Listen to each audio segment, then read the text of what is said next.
zone, I found a Duskull I was able to catch. I tried to have Gary on the team since resurrecting him from the dirt, but he honestly has like no moves that do damage, so I decided to replace him with Sin. We arrived in Lily Cove and I tried fishing on the beach for a Pokemon, but Chad punched the Whalmer I reeled up too hard and killed it. We stormed Team Magma's base, and while trying to get the Master Ball they've got on the ground, an Electrode exploded and almost killed Chad, which was uncalled for. After beating their admin, they escaped into a submarine, and I went on to fight the next gym. Tate and Liza were the first double battle gym leaders, and I didn't realize until too late that I was just a tad underleveled for them.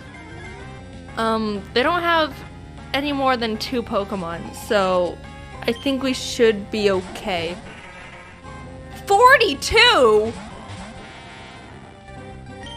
Uh-oh. Sin and Zip Zap Zop made a good duo, being able to confuse and paralyze them, but Solrock managed to get off a Sunny Day powered flamethrower in Zip Zap Zop's face, which totally killed him. That really sucked. He put in so much work for the team and really carried us this far. The rest of this fight's for you, Zip Zap Zop. Squidward came out, and together with Sin, were able to finish off the duo, getting us our 7th gym badge. Alright, Spurky, you're up. I think I single-handedly wiped out the entire water Pokemon population between Zip Zap Zop and Spurky. I went to Shoal Cave and caught Blubby the Spheal, and went out to take on Maxie one last time. For some reason, I didn't learn my lesson when being underleveled for Tate and Liza, because I was even more underleveled for Maxie. Mightyena. It doesn't go down?!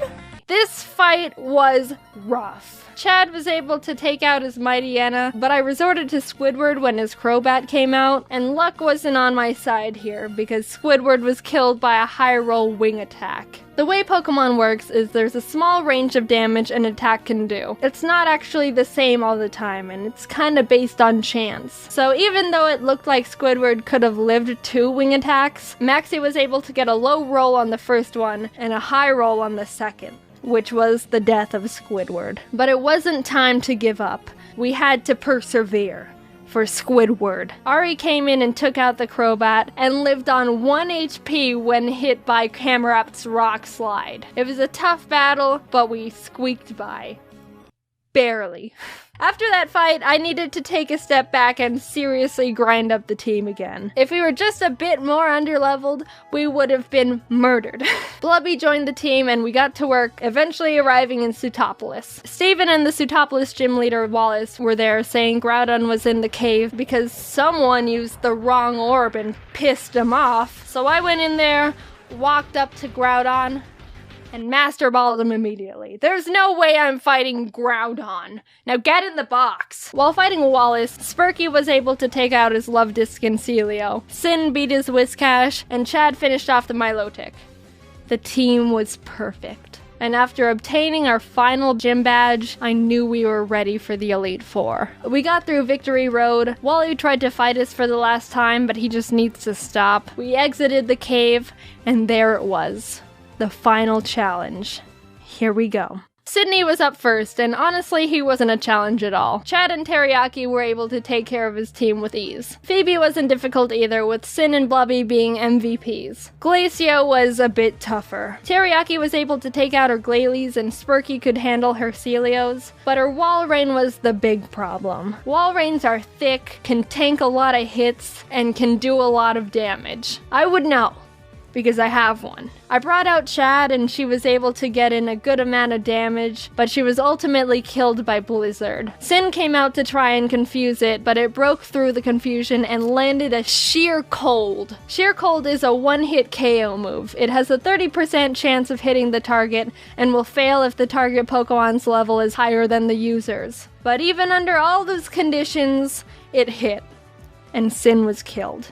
2 great team members, down and out. Chad was with us for so long and pulled so much weight, and Sin got us through some really tough battles. Even with those losses, we were able to finish Glacia off and move on to the final Elite Four member, Drake. Drake's got a tough team, But we've got a Blubby, and she wanted revenge for her fallen comrades. She ice beamed every single one of Drake's Pokemon. Just a straight up massacre. And with that, it was on to the last battle.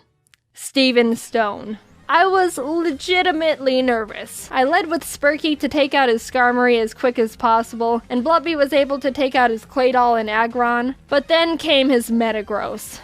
This might be the end. Metagross is Steven's strongest Pokemon, so I needed to hinder it as much as I could before it started doing serious damage. I knew his Metagross had Earthquake, which would definitely take out most of my team, so I had to have Spurky Kamikaze to get a paralysis off. Blubby came out again, and after a lot of hard work, finally beat the Metagross by spamming Surf. Teriyaki was able to finish his Cradily, and his final Pokemon was Armaldo, Gary's final revenge for getting booted from the team. I brought out Blubby because Teriyaki was pretty weakened, and after realizing she gets two-shotted by him, I knew she was gonna have to die. So with a heavy heart, Blubby pulled off her last Surf, getting Armaldo in the red, and was killed.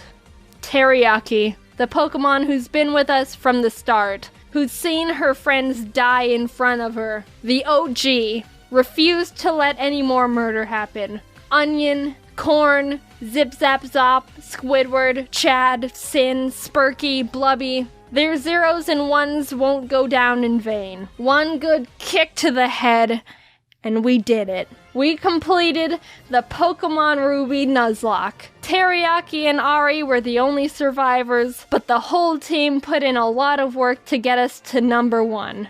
A cheers to the true Mad Lads.